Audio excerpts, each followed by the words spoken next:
में मीडिया की entry ban कर दी। अब यह बैन क्यों लगाया गया इसका जवाब किसी के पास नहीं है, लेकिन आज हाथरस के एएसपी सामने आए और हाथरस के एएसपी प्रशांत कुमार ने कहा कि एसआईटी की जांच चलने तक यह बैन लगा हुआ है। फिलहाल एसआईटी की टीम आज अधिकारियों के बयान ले रही है, इसके बाद परिवार वालों से फिर से पूछताछ की जाएगी। एएसपी ने सफाई दी कि लॉ एंड ऑर्डर बनाए रखने के लिए एंट्री बंद है, इसीलिए नेताओं के आने पर भी रोक है। मीडिया पे जो रोक गांव पे जाने की लगाई गई है, वो जब तक एसआईटी यहाँ पर फंक्शनल है, एसआईटी जब तक काम कर रही है, एक बार वो गांव के अंदर जाके इंक्वायरी कर चुकी है। आज अधिकारियों के बयान नोट कर रहे हैं, काउंटर क्वेश्चंस वो फिर से करेंगे। जब वो हमें ये कर देंगे कि उनका गांव के अंदर का इंक्वायरी कंप्लीट हो चुका है, मीडिया को जाने पे रोक हटा ली जाएगी। मीडिया को रोकने का किसी का कोई इंटरेस्ट नहीं है। एसआईटी को वर्क उसका हैम्पर ना हो, उसकी इंक्वायरी प्रभावित ना हो, इसके लिए ये रोक लगाई गई। दूसरा, मुझे ये कहने का निर्देश हुआ है कि prevailing law and order condition को देखते हुए पॉलिटिकल डेलीगेशंस पे रोक लगी रहेगी। पॉलिटिकल डेलीगेशन के किसी भी मेंबर्स को इंडिविजुअली, कलेक्टिवली गांव में जाने के लिए अलाउ नहीं किया जाएगा जब तक एडमिनिस्ट्रेशन, हायर ऑफिशियल्स ये डिसाइड न कर लें कि अब गांव का माहौल मुफीद है, पॉलिटिकल डेलीगेशंस अलाउ कर दिया जाएगा। उसके बाद जब तक नहीं होगा अलाउड, जब तक prevailing law and order conditions बनी हुई है। कोई एसपी साहब से ये पूछे कि लॉ एंड ऑर्डर कहां खराब हुआ, कहीं भी कोई वारदात हुई है, कहीं कोई अशांति फैली है, मीडिया के जाने से कहीं का वातावरण खराब हुआ है? हाथरस के इस गांव के अंदर इससे पहले क्या कभी कोई बाहर का आदमी नहीं गया? आज अचानक ऐसा क्या हो गया? जिस परिवार की बेटी मर गई, उसकी बेटी का रातों रात परिवार की गैर मौजूदगी में अंतिम संस्कार कर दिया। कहीं गांव के अंदर कोई अशांति पैदा हुई? वो परिवार, उसे तो उसके घर में बंद कर दिया गया था उस दिन। तो आज किस अशांति की दुहाई दे रहा है ये पुलिस और प्रशासन? हमारे दो सहयोगी हमारे साथ हैं, दीक्षा पांडे और आनंद पांडे हमारे साथ हैं। दीक्षा, आपको थोड़ी देर पहले लोग रोक रहे थे और हमारे कैमरामैन जो हैं उनको तो पुलिस वाले अपने साथ खींच करके ले जा रहे थे। आप जरा, हमने वो रिपोर्ट आपकी देखी, उसके बाद क्या हुआ है? जब कैमरा बंद हो गया उसके बाद वहां आपके और कैमरामैन के साथ क्या हुआ है वो बताइए।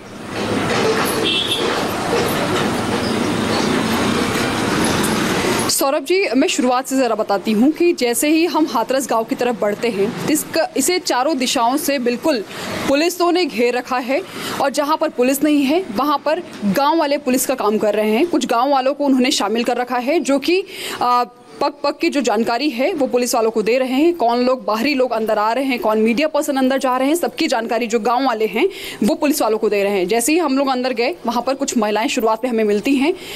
सबसे पहले उन्होंने हमसे बदजुबानी की, गंदे तरीके से बात की। हमने सिर्फ उनसे सवाल ये पूछा कि आखिर क्यों रोकने का प्रयास किया जा रहा है। उनके पास इसका कोई जवाब नहीं था। वो हमारे साथ धक्का मुक्की वहाँ पर करने लगे, लेकिन हम भी धीरे धीरे, बहुत ही आराम से, बहुत ही सौम्य तरीके से हम यहाँ पर रिपोर्टिंग कर रहे थे, सभ्य तरीके से जैसी रिपोर्टिंग होनी चाहिए। हम धीरे धीरे आगे बढ़ रहे थे, लेकिन आगे बढ़ने के साथ गाँव वालों की संख्या बढ़ती गई।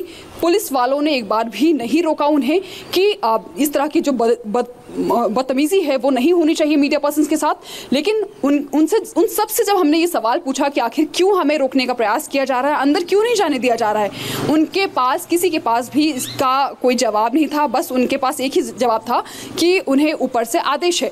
लेकिन आखिर ऐसा क्या हो गया जो उन्हें ऊपर से इस तरह का आदेश दिया गया है कि अंदर कोई भी मीडिया पर्सन नहीं जा सकता? जिस तरह से लगातार पीड़ित का परिवार ये कोशिश कर रहा है कि किसी न किसी से अपने दर्द को साझा कर सके। सुबह मैंने पीड़िता के परिवार से बात की, उसके भाई से बात की, उन्होंने सारे दर्द को साझा किया और वो चाहते हैं कि ये बात उनकी एक ऐसे प्लेटफॉर्म तक पहुंचे जो सरकार उस बात को सुने। लेकिन उसके बावजूद भी जो पुलिसकर्मी है वो वहां तक पहुंचने नहीं दे रहे थे। हम लोग बिल्कुल पीड़िता को जो परिवार है उस घर से महज 10 मीटर दूर पर ही थे, लेकिन वहां से हमें धक्का देकर भगाया गया। हमारे कैमरे को तोड़ने की कोशिश की गई, बदजुबानी वहां पर की गई। हमारे सहयोगी जो कुलदीप बालियान है उनके साथ भी बदतमीजी की गई। वो देखा हमने। दीक्षा, में 1 मिनट मारा हूं आपके पास दोबारा। एक बड़ी खबर है हाथरस गैंगरेप केस के सिलसिले में। हाथरस केस पर मुख्यमंत्री योगी आदित्यनाथ का बड़ा बयान। यूपी में माताओं बहनों के सम्मान को क्षति पहुंचाने वालों का समूल नाश होगा। ऐसा दंड मिलेगा जो भविष्य में उदाहरण पेश करेगा। आपकी यूपी सरकार माता बहनों की सुरक्षा के लिए संकल्पबद्ध है और यह हमारा संकल्प है, यह हमारा वचन है। ये उत्तर प्रदेश के मुख्यमंत्री योगी आदित्यनाथ ने कहा है कि माताएं और बहनें पूरी तरीके से सुरक्षित सुरक्षित रहें, ये हमारा संकल्प है और हमारा वचन है। थोड़ा अभी अभी उनका ये बयान सामने आया है। उत्तर प्रदेश की सरकार कह रही है कि हम बहुत सख्त कार्रवाई करेंगे, बहुत कठोर दंड देंगे उन लोगों को जिन्होंने भी इस लड़की के साथ ये जुल्म ज्यादती की है। ये मुख्यमंत्री आश्वासन दे रहे हैं। मुख्यमंत्री ने पीड़िता के परिवार से भी बात की थी। लेकिन इस वक्त जो रवैया हाथरस की पुलिस और प्रशासन का है, सवाल उसके ऊपर है। सरकार अपनी तरफ से अगर इस पूरे मामले की सच्चाई सामने रखना चाहती है, जो जिन लोगों ने भी ये कृत्य किया उनको सजा दिलाना चाहती है, तो स्वागत है इस कदम का, उनकी जिम्मेदारी भी है और सब स्वागत करते हैं कि जल्द से जल्द आप कार्रवाई कीजिए, ये मांग है सबकी। लेकिन गांव के अंदर जाने पर पहरा क्यों? पीड़ित परिवार से बात करने पर मनाही किस लिए? गांव की महिलाओं को आगे करके हमारी महिला रिपोर्टर को रोका क्यों? हमारा कैमरा क्यों बंद कराया? गांव के अंदर ऐसा क्या है? ऐसा किस बात का डर है कि कोई बता देगा तो कोई पोल खुल जाएगी? हम नहीं कह रहे कि कुछ है। अगर हमारे किसी रिपोर्टर ने जबरदस्ती अंदर घुसने की कोशिश की हो तो भी हमें बता दें। हाथरस की पुलिस बता दे, हाथरस का प्रशासन बता दे।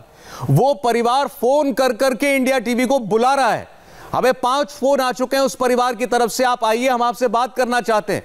हमने वो फोन कॉल एक पुलिस वाले को सुनाया भी कि आप सुनिए, ये उस परिवार का ही सदस्य बोल रहा है, लड़की का भाई बोल रहा है कि आप आइए, हमें आपसे बात करनी है, अब तो हमें जाने दीजिए। तब भी हमें नहीं जाने दिया गया। और दीक्षा को रोकने की वजह यह थी क्योंकि वहां पर महिला पुलिस नहीं थी, इसलिए गांव की महिलाओं को आगे कर दिया गया दीक्षा, ताकि आपको किसी तरीके से रोका जा सके। अब इसमें गांव वालों को क्या दोष दे? जब बाहर आपने एक छावनी बना दी, इतने पुलिस वाले लगा दिए, तो गांव की तो भोली भाली महिलाएं, भोले भाले लोग, वो तो वही मानेंगे जो पुलिस कहेगी।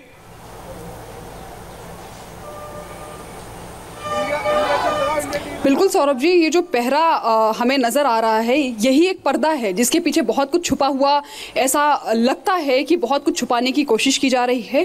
दरअसल अगर कुछ ऐसा नहीं होता तो शायद ये रवैया पुलिस का ना देखने को मिलता। हालांकि इसके पीछे बहुत सारे चीज़ें और बहुत सारी वजह जो है बताई जा रही हैं, लेकिन जो गाँव के भोले भाले लोग हैं उनको भी पुलिस अपने पाले में कर रही है और जगह जगह इन मासूमों को खड़ा किया गया है। और सिर्फ बड़े नहीं, बड़े बुजुर्ग नहीं सौरभ जी, यहाँ पर छोटे छोटे बच्चे हैं, बहुत शर्मनाक है, बहुत ही शर्मनाक। और आप बार बार कह रही थी हास्यास्पद है, सच में हंसी आ रही थी वो देख करके, जिस तरीके से आपको रोकने के लिए गांव की महिलाओं को आगे किया पुलिस ने, खुद हाथ बांध करके पीछे खड़े हो गए, गांव वालों को आगे कर दिया। आनंद वहां पर मौजूद है, आनंद के पीछे भी कुछ हंगामा चल रहा है। आनंद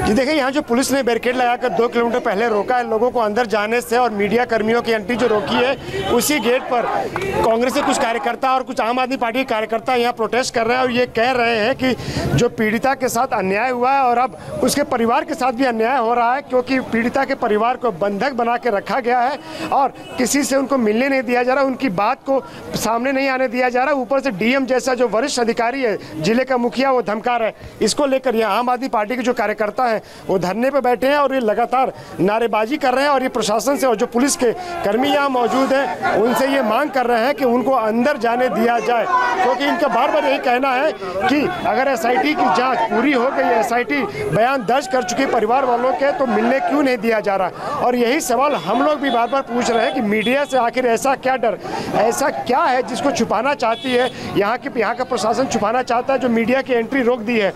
3 यहाँ के जो मेन एंट्री पॉइंट है, 3 जगह से अंदर जाया जा सकता है, तीनों जगह पर भारी पुलिस बल तैनात किया गया। इंडिया टीवी के रिपोर्टर्स खेतों के जरिए गाँव तक पहुँचने में कामयाब हो गए, लेकिन फिर भी वहाँ पर जो पीड़िता का घर है वहाँ पे उसके माँ से, उसके भाई से बात करने नहीं दिया गया और ये कहा गया कि आप लोगों के यहाँ परमिशन नहीं है, लिखित ऑर्डर किसी के पास नहीं है। बस यहाँ के जो एएसपी प्रकाश कुमार है वो आके एक बयान दे देते हैं कि चूंकि अभी एसआईटी की जांच चल रही है, अधिकारियों के बयान दर्ज हुए और उन अधिकारियों के बयान पर गाँव वालों से, परिवार वालों से कुछ काउंटर क्वेश्चन करने होंगे, इसलिए आप लोग की एंट्री यहाँ बंद है जब तक एसआईटी की जाँच चल रही है।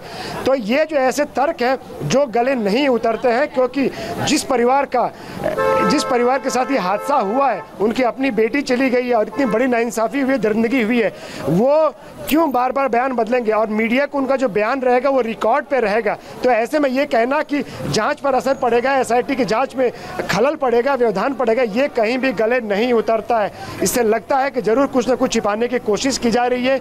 डीएम साहब खुद जाकर पीड़िता के पिता को धमका रहे हैं, मीडिया के बारे में बता रहे हैं कि मीडिया अभी है, आधी चली जाएगी, हम ही है, हम भी कहीं ऐसा ना हो कि हम भी बदल जाए। पीड़ित परिवार, सवाल ये आनंद ये है कि अगर ये हवाला दिया जा रहा है, आपने बताया, अभी हमने वो बयान सुनाया था एएसपी का कि अंदर एसआईटी की टीम है वो जांच कर रही है, इसीलिए हम मीडिया को अलाउ नहीं कर रहे। मीडिया का जांच से क्या लेना देना? आप कीजिए अपनी जांच, पुलिस अपनी कार्रवाई करे। मीडिया कौन सी पुलिस कार्रवाई के आड़े आ रही है भाई? मीडिया केवल उस परिवार से जाकर के बात करना चाहता है। और आज तक कभी देखा है ऐसा? आप सब लोग इतने सालों से रिपोर्टिंग कर रहे हैं, आप लोगों ने कभी सोनू देखा है ऐसा कि कहीं कोई वारदात हुई और पूरे गांव को, पूरे शहर को सील कर देंगे क्या? वहां किसी को जाने नहीं देंगे? इसका मतलब क्या है? ये कौन सा तरीका है इन्वेस्टिगेशन का? ये समझ में नहीं आ रहा है। इससे तो साफ साफ यही लगता है कि आप कुछ सिखा पढ़ा रहे हैं क्या लोगों को अंदर, कि जब मीडिया आएगा तो आपको उनसे ये कहना है और ये नहीं कहना है। जो कि डीएम कहते हुए सुनाई देगा, पकड़े गए वो कैमरे के ऊपर, उनकी आवाज रिकॉर्ड हो गई। क्या वही काम चल रहा है गांव के अंदर? सिखा रहे हैं परिवार को कि अब ये बोलना जब आएंगे सब लोग। सोनू,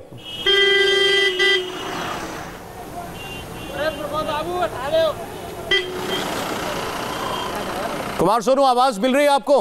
आप कहां तक पहुंच पाए थे बताइए जरा। बिल्कुल मिल रही है।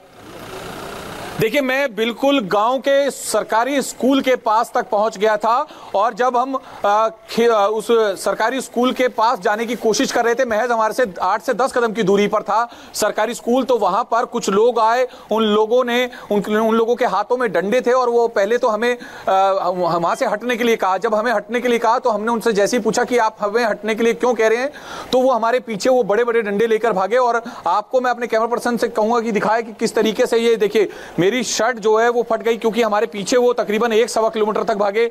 मेरे कैमरा पर्सन शिशिर मंडल, वो अपने कैमरा और लाइव व्यू मशीन के साथ पानी के पास जो है, जहां पे दलदल थी खेतों में, जहां सिंचाई हुई थी, वहां पर वो गिर गए। उनको भी जो है पैरों में थोड़ी सी चोट आई है। तो ये एक स्थिति हुई। हमारे जो हाथरस के रिपोर्टर है रवि, वो हमारे साथ थे, तो वो भी वहां से भागे क्योंकि उनके हाथों में डंडे थे। हमें मजबूरी में वहां से भागना पड़ा। अगर हम नहीं भागते तो शायद वो उन डंडों से हमें मार भी सकते थे, तो लिहाजा हमें वहां से निकलना पड़ा। लेकिन लगातार हमने कोशिश की, 3 से 4 बार मैंने खुद कोशिश की।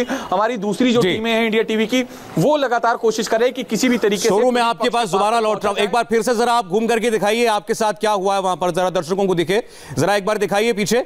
देखिए, ये हमारे रिपोर्टर है कुमार सोनू, देखिए इनको, ये गांव के अंदर जाने की कोशिश कर रहे थे, ये हाल किया इनका। गांव के लोगों को भड़काकर वहां मीडिया की टीमों को रोकने का क्या मतलब है हाथरस की पुलिस और प्रशासन का? आप देखिए, ये हमारे कैमरामैन के साथ जो हुआ है, हमारे रिपोर्टर के साथ जो हुआ है, ये सलूक अपराधियों के साथ किया जाता है या पत्रकारों के साथ किया जाता है?